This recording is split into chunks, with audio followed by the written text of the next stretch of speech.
Hello বন্ধুরা, সবাই কেমন আছেন? আশা করি সবাই খুব ভালো আছেন, সুস্থ আছেন। আমার আর একটা নতুন ভিডিওতে সবাইকে ওয়েলকাম জানিয়ে আমি আমার আজকের ভিডিওটা স্টার্ট করে দিচ্ছি। আর আজকে এখন আমরা একটুখানি বেরিয়েছিলাম দোকানে, একটুখানি সামনে মানে একটা মা আর কি টিভি দেখবে বলে তার জন্য দেখতে বেরিয়েছিলাম। তো তারপরে আমরা ওখানে গিয়ে একটুখানি বেরিয়েছিলাম। এই চেনা রাস্তা এগুলো আর দুদিন বাদে তো দেখতে পাবো না, তাই একটুখানি ক্যামেরা বন্দি করে রেখেছিলাম। ভালো লাগে, পরে দেখলে ভালো লাগে, তার জন্যই আর কি ভিডিও করে রেখেছিলাম। এই যে বোনের সাথে যাচ্ছি, সেটাও আর কি আর দুদিন বাদে চলে গেলে তখন আর হবে না, দেখা হবে না, আবার কতদিন বাদে দেখা হবে। তো তার জন্য একটু ভিডিও করে রেখেছিলাম আর সেটাই আপনাদের সাথেও শেয়ার করলাম। এই যে দেখুন, এখানে কত বড় বড় দোকান রয়েছে। এখানে ভাবি আসবো, কিন্তু আর আসা হয়ে ওঠে না, কারণ আমাদের কোন্নগরে বাড়ি, আমার বাপের বাড়ি, আর এটা হচ্ছে উত্তরপাড়াতে, বেশি দূর নয়, কাছেই, তাও আসা হয়ে ওঠে না। তো এখান থেকে সামনেই গ্রেট ইস্টার্ন ছিল, গ্রেট ইস্টার্নই দেখতে গেছিলাম, বাট আমাদের সেরকম পছন্দ হয়নি বলে চলে এসেছিলাম। আস্তে আস্তে ভাইফোঁটাও শেষ, আর কালী ঠাকুরও বিসর্জনের পালা। আজকে সব ঠাকুর ম্যাক্সিমাম বিসর্জনও হয়ে যাবে। আজই সন্ধেবেলা মা মিঠিকে আর সোমকে একটু খেলনা কিনে দিয়েছিল, আর বোনেরও শরীরটা ভালো ছিল না, তো সেই দেখতে গিয়ে একটা প্রসেশন দেখতে পেলাম, তো সেটাই আপনাদের সাথে শেয়ার করে দিই। আর আমি একটু ক্যামেরা বন্দি করে রেখেছিলাম, দুর্গাপুজোয় তার প্রসেসিংটা দেখতে পাওয়া যায়নি, তো এটাই আপনাদের সাথে শেয়ার করলাম। আমিও এটা দেখলাম, খুবই ভালো লাগলো দেখতে।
মায়ের আতুল চরণে একটি প্রার্থনা জানায়, মা যেন সকলকে ভালো রাখে এবং সুস্থ রাখে। সকলে ভালো 26তম বর্ষে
আজ তো কালী পুজোর বিসর্জন, তো একের পর এক ঠাকুর এসেই যাচ্ছে, তো আমাদের এদিকে রাতও হয়ে যাচ্ছে, আবার বাড়ি ফিরতে হবে।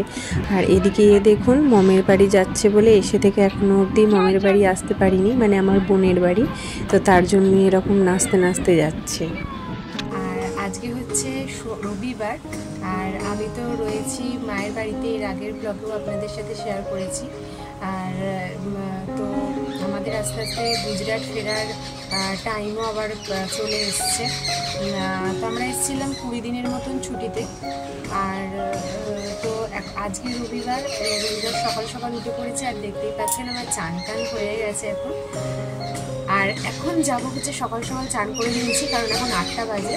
এখন যাব হচ্ছে তারকেশ্বর। তো তারকেশ্বরে অনেকদিন বাদেই যাচ্ছি। এর আগেও গেছিলাম, তখন মিঠি একটু ছোট ছিল, তখন গেছিলাম।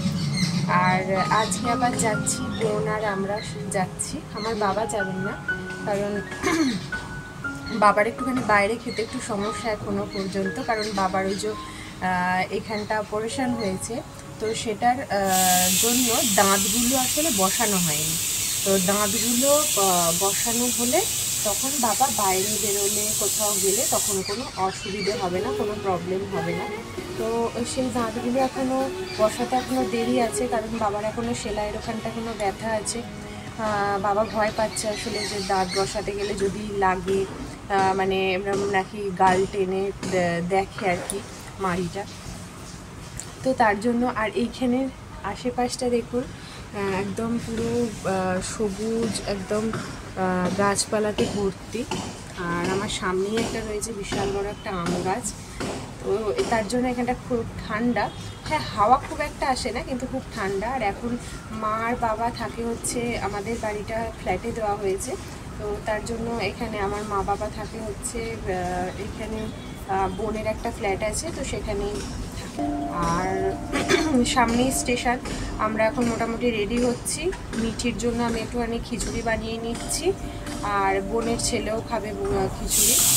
আর দিয়ে আমরা রেডি হয়ে আমি যাব আগে বোনের বাড়িতে, কারণ আমার কোনো ঠিক ছিল না, মানে এখান থেকে তো কোথাও যাওয়ার কোনো প্ল্যান ছিল না, তো সেরকম আমি জামা কাপড় কিছু আমি আনিনি। আর তো বোনের বাড়িতে একবার যাব আমি, ড্রেস ওর থেকেই নেবো আমি, নিয়ে রেডি হয়ে তারপরে বেরোবো।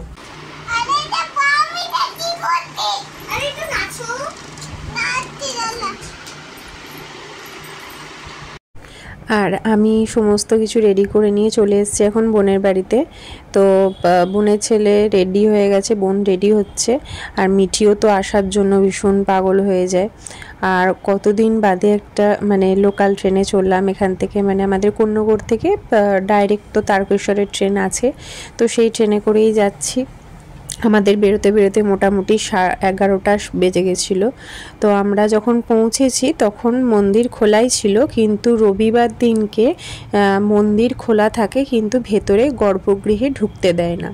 তো তার জন্য আমরা ঢুকতে পারিনি। আমাদের ওই চোং দেওয়া থাকে, সেই চোঙের মধ্যেই জল ঢেলেছিলাম আমরা। তো আর ভেতরে তো ওখানে ভিডিও অ্যালাউ নয়, তো সেখানে আপনাদের সাথে শেয়ারও করতে পারবো না। আর এখানে আমরা অলরেডি তারকেশ্বরে পৌঁছে গেছি, আর এখন ওয়েট করছি হচ্ছে আমাদের একটা মামাতো ভাইয়ের জন্য। তো ও আসলে তারপর ও আসলে প্রতি পূর্ণিমাতে প্রতি সোমবার আসে, তো ও পুরোটাই চেনে এখানটা, তো ওই জন্য আমরা এখানটা এখন ওয়েট করছিলাম। ও আমাদের ট্রেনটা ধরতে পারিনি, ও থাকে হচ্ছে হরিপালে। তো আমরা এখানে ওয়েট করছিলাম, নেক্সট ট্রেনেই চলে এসেছিলো, প্রায় 10-15 মিনিট বাদেই চলে এসছে। আর ও তো অনেক পান্ডাই এখানে যারা গেছেন জানেন, তো ধরে যতক্ষণ না মন্দিরে আপনি পৌঁছচ্ছেন ততক্ষণ যাবে পেছন পেছন, কিন্তু ভাইকে দেখার পর আর কিন্তু ওরা কিছু করেনি। আর এখানে আমাদের এখন জল ঢালা কমপ্লিট, আর পুজোও দেওয়া হয়ে গেছে। খুব সুন্দরভাবে আমরা পুজোটা দিয়েছি। ভাইকে অনেক থ্যাংক ইউ, মানে এত সুন্দরভাবে পুজোটা দেওয়ানোর জন্য। এখন বাজে হচ্ছে প্রায় বেলা 1:30। এখানে লাস্ট একটা কালী ঠাকুরের মন্দির ছিল, সেখানে দর্শন করে আমরা এবার খাবার হোটেলে যাব। আর এটা হচ্ছে সেই ভাই। আর এই যে চলে এসেছি এখন আমরা হোটেলে। এই হোটেলটার নাম হচ্ছে মহাপ্রভু হোটেল। এতে এত সুন্দর খাবারের কোয়ালিটি, মানে অন্য হোটেলের থেকে অনেক বেটার। আর এত খাবার দিয়েছিল, মানে আমি তো অর্ধেক খেয়েই উঠতে পারিনি। ভাত, ঘি, আলু ভাজা, তারপর পটল আলুর তরকারি, ধোকার ডালনা, তারপরে শাক দিয়েছিল, মানে শাকের একটা তরকারি, মানে এত সুন্দর। আবার চাটনিও ছিল, পাঁপড়, আর একটা করে রসগোল্লা। তারও দাম হচ্ছে মাত্র 80 টাকা করে নিয়েছে প্লেট। এই এত কিছু নিয়ে মানে আমি তো অর্ধেক খেতেই পারিনি। আর এখানে যে বসে গল্প করছেন এনারা দুজন, আর মিঠির তো আমি খিচুড়ি এনেছি, বোনের ছেলেও সেই খিচুড়ি খাবে। তারপর আমরা চলে এসেছিলাম হরিপালে যে ভাইয়ের বাড়িতে, সেইখানেই। আর এখানে না আমরা দুর্গাপুজোতে প্রতি বছর চলে আসতাম যখন আমরা ছোট ছিলাম। 9-10 অবধি এসেছি, তারপরে আর আসা হয়নি পড়াশোনার চাপেতে। এটাও সেই অনেক পুরনো রাস্তা, অনেক স্মৃতি মানে থাকে, ছোটোবেলাকার স্মৃতি। আর এখানে দুজন আমরা চলে এসেছি একটু রেস্ট ফেস্ট নিয়ে। আমরা সন্ধ্যেবেলা 6:30টার দিকে আমরা বেরিয়ে পড়েছিলাম আবার বাড়ির উদ্দেশ্যে। আর অনেক বছর বাদে এসেছি তো, আর এত ভালো লাগছিল।